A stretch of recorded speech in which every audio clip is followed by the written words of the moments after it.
खुदाई से रास्ता नहीं निकलेगा। ये खोदने वाले लोग भारत के सौहार्द को खोदेंगे। और पहले भी गलत था, क्योंकि जब हमारे देश में प्लेसेस ऑफ वर्शिप एक्ट पहले से मौजूद है और प्लेसेस ऑफ वर्शिप एक्ट इस बात की पाबंदी लगाता है कि किसी तरह की चीजों में इस तरह के सर्वे, इस तरह की खुदाई के काम न हो। लेकिन भारतीय जनता पार्टी जानबूझ करके इन मसलों को इसलिए उठा रही है क्योंकि किसान के सवाल पर वो बात नहीं करना चाहते। भारतीय जनता पार्टी से किसान ये पूछेगा कि आपने तो किसान की आय दोगुनी की बात की थी, लेकिन किसान आज भी तकलीफ व परेशानी में है। जिस समय उसे डीएपी चाहिए था, डीएपी उपलब्ध नहीं था, खाद उपलब्ध नहीं थी, जो बीजों की कीमत बढ़ी है, कीटनाशक दवाइयों की कीमत बढ़ी है और बिजली का बिल लगातार बढ़ता चला जा रहा है। जो सिंचाई से लेकर के तमाम इंतजाम थे वो सरकार करने में नाकाम रही है। और अगर फसल तैयार भी किसान कर रहा है तो उसको कीमत कहां मिलेगी, उसके लिए कोई इंतजाम सरकार ने नहीं किया। और जितने बड़े पैमाने पे बेरोजगारी बढ़ती चली जा रही है, 10 साल हो गए उनको दिल्ली में, उत्तर प्रदेश में भी 7 साल की सरकार हो गई। अगर हम 17 साल का हिसाब किताब लगाएं तो इस सरकार ने बेरोजगारी बढ़ाई है, न नौकरी है न रोजगार है। तो इन तमाम सवालों से ध्यान हटाने के लिए जानबूझ करके सरकार इस तरह की खुदाई के कार्यक्रम कर रही है। और आज अगर भारतीय जनता पार्टी के अंडरग्राउंड जो पॉलिसी बनाते हैं, ये पाइपलाइन जो अंडरग्राउंड पड़ती है, उसी तरह भारतीय जनता पार्टी की विचारधारा अंडरग्राउंड अंदर ही अंदर काम करती है। ये बात पहले भी कहनी चाहिए थी। लोगों की जान चली गई, लोगों के घरों में छापे पड़ रहे हैं, बिजली के नाम पर 2-2, 3-3 हजार लोगों के यहाँ एफआईआर दर्ज हो गई। अगर ये बात गलत थी भारतीय जनता पार्टी की तो जान तो वापस नहीं ला सकते हैं। उन्हें मुआवजा देना चाहिए उन गरीब परिवारों को, और जितने भी झूठे मुकदमे लगे हैं, चाहे वो सांसद पे हो चाहे किसी पे, सब वापस देने चाहिए।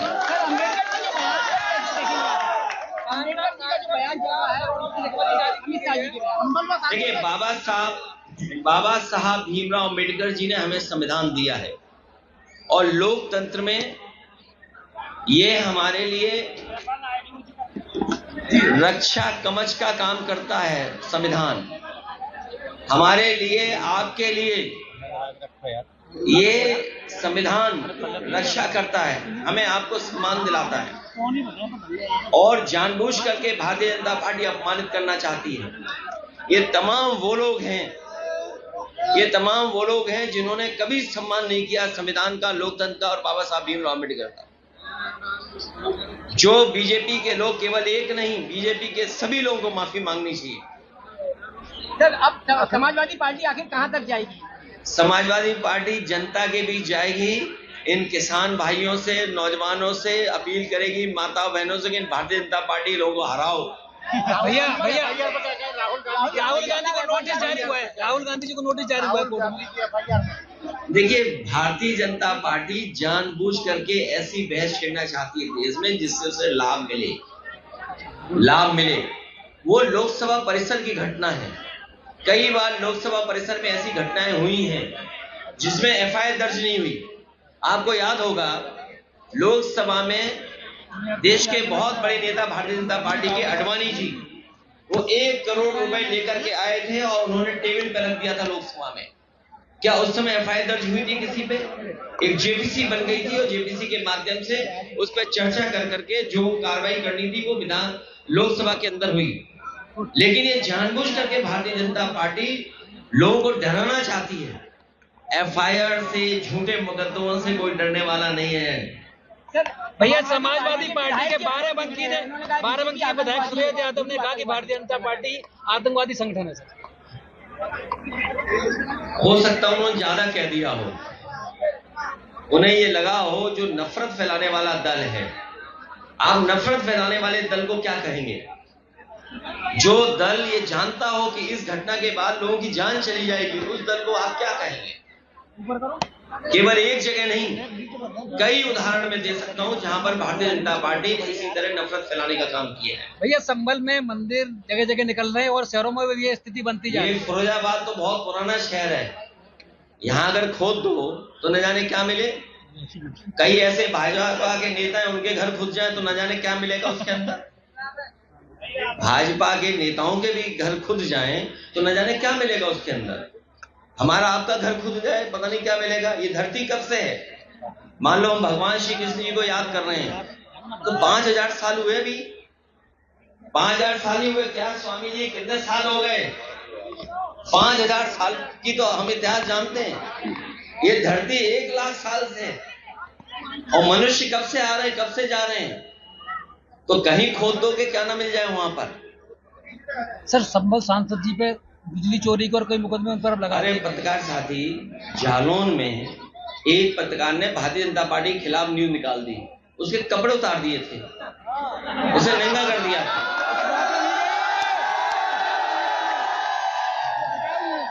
ये देखिए, ये सब सोशल मीडिया का जमाना है। ये कोई ऐसा नहीं जो चीजों को न जानता हो, ये सब नौजवान जानते हैं। इसलिए हम समाजवादियों की या जो भी सरकार में है उसके सामने चुनौतियां बड़ी हैं कि इन नौजवानों का भविष्य कैसे बेहतर हो। ये एक मेरा क्वेश्चन है, अभी आपने एक मंच से बात की थी, भगवान श्री कृष्ण ने गुजरात में प्राण त्यागे थे और कल ये गुजरात से शुरू हुआ। क्या आप ये मान रहे हैं कि ये मोदी जी से या बीजेपी के मोदी जी की तरफ है, अमित शाह जी? जो इतिहास है, जो पौराणिक कथाएं हैं या जो सच्चाई है, उसको हम और आप टाल नहीं सकते। भगवान श्री कृष्ण का ये कार्यक्रम है और मैं चाहता हूं कि आप लोग भी इसमें रिसर्च करो, जानकारी दो, हासिल करो कि क्या सच्चाई है उसमें। क्योंकि जब भगवान श्री कृष्ण ने जिस समय प्राण छोड़े, उसी समय से मान्यता है कि कलयुग शुरू हो गया। और वो स्थान जहां पे भगवान श्री कृष्ण ने प्राण छोड़े वो गुजरात में है, सोमनाथ के बगल में है। और जिस पेड़ पर भगवान श्री कृष्ण बैठे थे, अगर मैं आपसे पूछूं कौन सा पेड़ था तो बता सकते हो क्या आप? मेरे पत्रकार साथी, ये दिल्ली से इसको व्हाट्सएप से सवाल आ रहे हैं, बताइए। दिल्ली के पूर्व मुख्यमंत्री अरविंद केजरीवाल के खिलाफ मुकदमा चलाने के लिए दिल्ली के उपराज्यपाल बीके सक्सेना जी ने ईडी को मंजूरी दे दी, इसमें आपकी क्या है? देखिए, ये चुनाव आ गया है इसलिए ईडी भी आ गई। चुनाव आते ईडी, इनकम टैक्स आ जाती, चुनाव आते सीबीआई आ जाती। ये कौन सी नई बात है, सब जानते हैं ये बात। समाजवादियों की अब क्या रणनीति? हमारी रणनीति ये है कि नौजवानों का साथ लें, किसानों को जागरूक करें, माताएं बहनों को भविष्य में हम लोग सम्मान देंगे। चाहे हमें किसी रूप में सरकारी योजनाओं से उनकी सुरक्षा, उनके स्वास्थ्य और उनके सम्मान के लिए कोई योजना बनानी पड़ेगी तो हम लोग बनाएंगे। पूर्व में भी हम लोगों ने अच्छी योजनाएं बनाई थी जो आज भी जनता को दिखाई दे रही हैं। चाहे वो एम्बुलेंस हो, चाहे पुलिस को गाड़ी हो, चाहे वो लैपटॉप हो, और चाहे बड़ी बड़ी सड़कें बनाई हो, तो चाहे बिजली का इंतजाम किया हो, नहरों का पानी फ्री किया हो, सब याद है लोगों को। अंतिम सवाल, अंग्रेजों से लड़े थे भगत सिंह चंद्रशेखर, अंग्रेजों से लड़े थे भगत सिंह चंद्रशेखर, लोहिया जी लड़े इंदिरा जी के इमरजेंसी से। अब इस वक्त पे आप लोग कैसे देखेंगे? क्या बता रहे हैं? लोहिया जी लड़े थे इमरजेंसी में, अंग्रेजों के जमाने में चंद्रशेखर और भगत सिंह जी हुए। अब इस जमाने में अब इस लड़ाई को कैसे? नहीं, ये लड़ाई लगातार चलती रहेगी क्योंकि भारतीय जनता पार्टी ने बहुत बड़े पैमाने पर नुकसान किया है। ये बातें तो बड़ी बड़ी करते हैं। कल भी अगर आपने सुना होगा कुवैत का भाषण, प्रधानमंत्री जी का कुवैत का भाषण सुना होगा कि न जाने कितनी बड़ी चीजें बता रहे हैं, लेकिन जमीन पर कहां है? जमीन पर क्या है?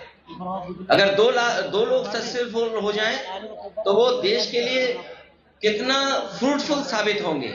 हमें बड़े पैमाने पे नौजवानों को नौकरी रोजगार देना है, हमें वो इंतजाम करने हैं जिससे बड़े पैमाने पे नौजवानों का रोजगार मिले, नौकरी मिले। वो फैसले हम लोगों को लेने हैं। सर संसद में इस तरह बहसबाजी हो रही है, धक्का मुक्की हो रही है, सर मर्यादा को लेकर क्या कहेंगे? मर्यादा भंग नहीं हो सकती।